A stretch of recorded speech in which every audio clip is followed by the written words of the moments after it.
Hey guys, how are we doing? Back on another video from Super Eyepatch Wolf. Gone through his channel and I've realised there's some that I've missed. So we're playing catch up and we're going to be checking out what makes a villain feel real. I do believe we checked out what makes a hero feel real. God, I think that was like a year ago or something like that. I don't know why I didn't watch this one. So, we're going to find out what makes a villain feel real. There's this scene in Yu Yu Hakusho during which I've the still Dark Tournament not saga, watched. and I need to check it out though. Villain Tagoro speaking with his sponsor, Which guy that goes, Sakyo, "You're buff," and there's this really odd little exchange between the two, Yeah? where Sakyo offers Tagoro a drink and Tagoro replies, Yes, please. We've had a good arrangement, Sakyo. May the tournament finish appropriately. If you don't mind, I will take a glass of orange juice over ice. and I Strange. love this line. That's very There's strange. something so strange and memorable about it.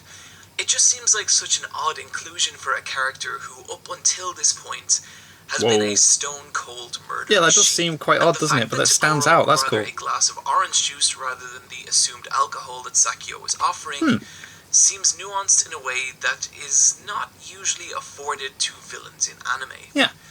And look, maybe I'm crazy, maybe it doesn't matter, but I really think there is something to this Definitely line. stands out. It makes it And memorable. I suspect I'm not the only one, as right now the clip of it on YouTube has nearly 60,000 Oh, right, views. okay, there you go, cool. But considering all So the people like dramatic that. and shocking things Tagoro does throughout Yu Yu Hakusho, how is it that one tiny line has any bearing on his character overall? Huh.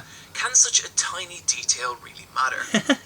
Well, let's dig into that, and Let's a find lot out, more shall we? as we discuss what makes a villain feel real. Ooh. Before we go on here, I want to just get specific about what we mean by a villain. Okay, what are we talking about? Specifically, what we're going to be talking about is a typical narrative-driven villain, as opposed to the force of nature style villain. Right, See okay. the fantastic extra credits video for more on that. Ooh, A lot of interesting. this will cross over with the fundamentals of JoJo's! good character writing, but I just want to concentrate Please, on villains for this video because it can feel like a lot of villains in anime Batman. tend to Batman, follow don't a like him. very basic formula, and it's a shame when it drags down an otherwise great series. And with that in mind, let's begin. Alright. There isn't a single aspect of a story I enjoy more than a good villain.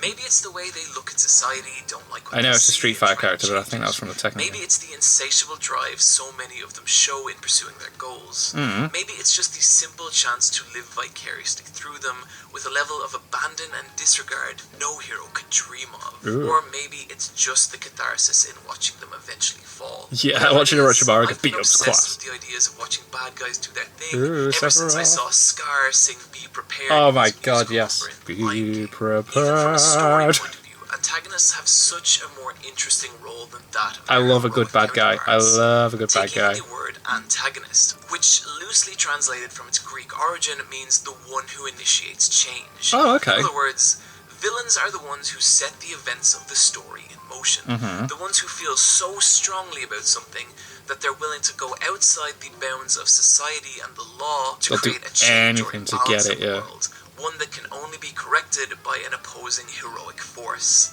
Or, to put it a different way, villains act, Oh, heroes dear. react. So, with this in mind, Dear. what exactly defines Batman, a good dear. villain and what doesn't? I think the idea of villainy that's always appealed to me the most is the idea that the only thing separating heroes and villains is one very bad day or a couple of poor decisions. Yeah. The simple idea that we're all cut from the same cloth Ooh, and yeah. have to enjoy Obito the and same Naruto, daily man, yeah. hardships. Or, as writer Ben Bova puts it, in the real world there are no villains. No one actually sets out to do evil. There are no villains cackling and rubbing their hands in glee as they contemplate their evil deeds. There are only people with problems struggling to solve them. I think the moment that a narrative villain fails in this regard is the moment that they lose us as an audience. And it's insane how much damage a weak villain can do to an otherwise good series. Right. One of the most recent examples being Biba from Kabanari of the Iron Fortress. I'm gonna be Ooh, pretty yeah, a harsh lot here, of, but one thing I gets a wanna lot of point stick, out that is show. I really like this show. Yeah? Mume's cool, Yukina's also cool. Yeah. Each of the cast are given just enough attention as not Isn't to it like a feel too knockoff tropey, Attack on Titan, I've has heard? some great action and is consistently gorgeous. And just because I criticize a show doesn't mean I don't like it. Right, yeah. But there's a point to be made here. mild spoilers for Kabanari incoming. Okay. I think what I like so much about the early episodes of Kabanari is how the cast are kind of a mishmash of different people from different classes and backgrounds, who are all just thrown together and forced to survive in this dumb world of samurai zombies and giant trains. Okay. Even though there isn't a great degree of character development, what is there I really enjoy, especially in episode 7, where the series slows down to the point where there is zero zombies or combat, and we're allowed just to spend some time getting to know the characters as they travel around a newly discovered village. Okay. It's fun watching them pair off and see different sides of each other. At this point, I didn't know where the show was going, and I didn't really care. I was just enjoying the ride. But then, about 15 minutes in, this guy appears. The moment he stepped onto screen, it was like the entire rest of the series was laid out bare before me. Really? Everything about him, from his imperial garb to his long flowing locks, harkened back to what felt like 1,000 other anime villains I'd seen before. I don't know when exactly the idea of long-haired, slightly effeminate, Pegasus. fancy dressed villains became so synonymous with anime, Yeah. but whenever I see one, my instincts just scream, "Oh Christ, here we go." Here we again." go, And yeah. sometimes I'm wrong, and sometimes I'm not. My core issue with Biba as a character is that he's not a character, he's a plot device. Oh. His only purpose within the story is to give Ikuma a foil so that he can look more heroic, and any information we get about his character or backstory only goes so far as to justify his actions within the plot, as Right. opposed to trying to build him up in someone who is anyway believable a person with their own life or nuance. Shame. He's essentially the modern equivalent of a man in a top hat tying a girl to train tracks. Oh dear. Right. Which I guess is a little appropriate. And this is so disappointing because Because the trains are with not such in a the show. two-dimensional villain, it drags down every other character in the show, forcing Ikuma to go from shy, misunderstood, nuanced hero to just plain old hero, and Mume to go from Mume, who's fucking great, to your standard stock template damsel in distress. That's not to say he ruins the series. I think all in all, Kabanari's still a good time. Yeah. But it is a shame because a great villain can do so much Oh to my elevate god, a series. yes. Talking about Like, part let's 4 of compare him with JoJo's. the fantastic Yoshikage Oh, Kira, yes. for Diamond is He is one of my in a favourite. lot of ways, Kira is an extremely unusual He's in the villain. background. For starters, he has He's no so grand intriguing. aspirations. He just He wants has to be no left plans alone. to change the He just world wants to live a or raise quiet some life. status within society. Yoshikage Kira just wants a quiet life. Yes, he does. To go about his days as he sees fit. I relate The so only much. issue being that he has In a just that certain way, I know. fondness for murdering women And cutting keeping off their hands, yeah. and then- actually, I'm going to stop it there. It doesn't matter what he does after Blah, blah, blah. that. So yeah, he's about as irreprehensible as they come. And at first, at least, he seems impossibly evil and inhuman. But as part 4 goes on, we begin to learn all these bizarre little details about Kira and his life.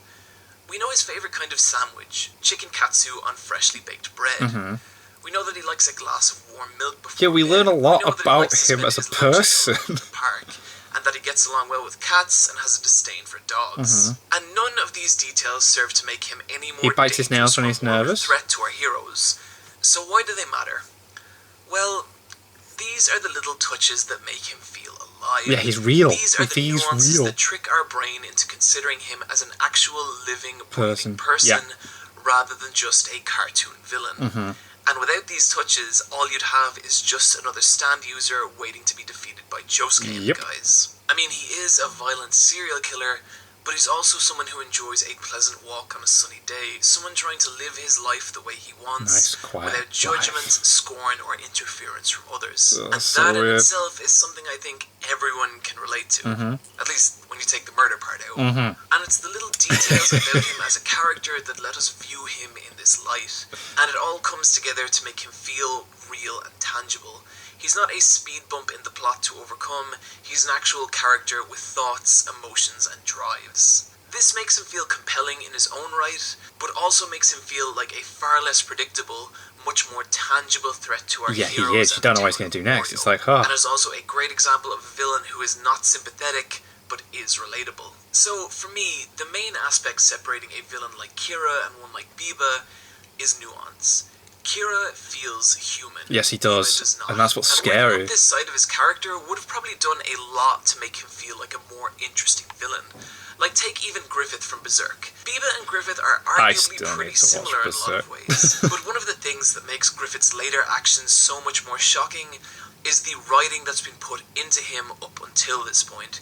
Yes, he's a great warrior and a charismatic leader, but he's also kind of a goof who gets into water fights and laughs like an idiot. Oh, and okay. moments like these make his later actions feel all the more shocking and abhorrent. You could argue I still don't know what Griffith did. Don't spoil it, because I will get to it. It's just the whole concept of Griffiths did nothing wrong. Or did he? It's like, I can't wait to eventually learn that myself. Have to disagree, purely by virtue is that if you're clever enough, you can make a villain relatable in a very short amount of time. Like, let's take a look at Kevin Spacey's character, the John Doe serial killer from the movie Seven. He doesn't appear till much later on in the film, but then we get this scene where the two detectives are driving him to the supposed location of the final victim's body.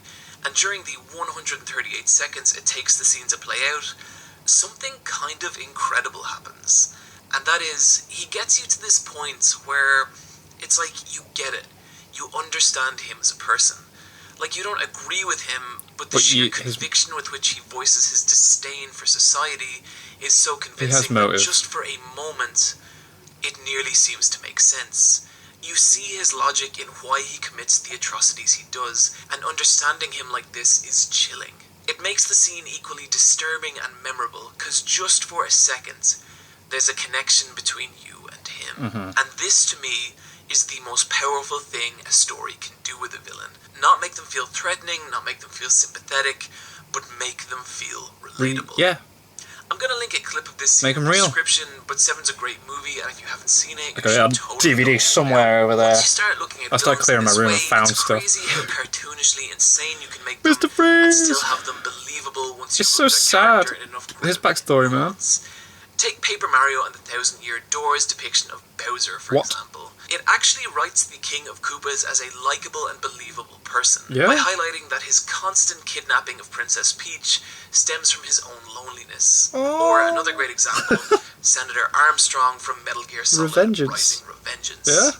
This is quite possibly the most ridiculous final boss I have ever seen in a video game. He is kind of stupid, like. But there's something so doggedly convincing about his love for American football, his sheer desperate patriotism, and his very particular and genuine disdain for the conventions of modern America, that you do end up just kind of believing that he's a real character, even if no one this insane could ever actually rise exist. that high in politics. Hey, wait a minute. Lastly, the point I'm quite possibly overlaboring here is that when you look at villains just as an object for the hero to overcome, you lose out on what a great villain can be. A wonderfully nuanced and complicated piece of story with all the depth and quite possibly more than that of their heroic counterparts. And this is why I get so excited when a muscle-bound weirdo in a dumb coat asks for a glass of orange juice. Cool. It's the first time in the series that Tagora expresses any sentiment that isn't directly related to punching a hole in another living being, and letting this tiny, seemingly insignificant fragment of humanity shown him is the point in the series when he goes from cliched villain in sunglasses to an actual believable person, and foreshadows the human side of him that's going to be revealed later on in the story, which results in one of my personal favourite and most compelling villain arcs in all of shonen anime. But that is a story for another video. Cool. That was a good video. Oh my god, is that the end? Friends, that's basically, gonna do it. If you want to see some shows with some great villains, then check out any of the series on screen. Berserk, the show. Oh, Kill It Kill's quality, yes. Hunter x Hunter, yes. Cowboy Bebop, yes. I've not watched Psychopath. I've seen the first episode. That was like, whoa, but... But until then, you can catch me on the Let's Fight a Boss video game podcast, where this week we'll be talking about Watch Dogs 2, the X-Men anime, and My Hero Academia. Interesting. Friends, as always, take care of yourselves, and I'll see you next time. God, yeah, they were doing Marvel anime things, weren't they? Spin-offs and that. Interesting. That was cool. That was good. I'm so glad they brought Yoshiko Kira as an example, because he is one of my favourite villains. I absolutely love him. When it comes to JoJo, it's like, Dio is fun and great, but Kira is the most interesting, and I've always said that. Oh, so cool. That was cool. So there's still like 3 other videos I want to check out from him. It's why Dragon Ball's manga is great, the genius... No. What's so great about Dragon Ball, the genius of Dragon Ball Z's manga, and something about a movie, which when I saw the thing I was like, ooh, that was a recommendation years ago. Anyway, I got 3 more Super Eye Patch Wolves videos, is what I'm trying to say. But until then, thank you guys very much for watching. What do you guys think of that? What do you guys think of this? Click like, subscribe if you haven't already, leave comments down below, let me know what I should watch and discuss in future videos, and I'll see you guys. You saw you guys? next time.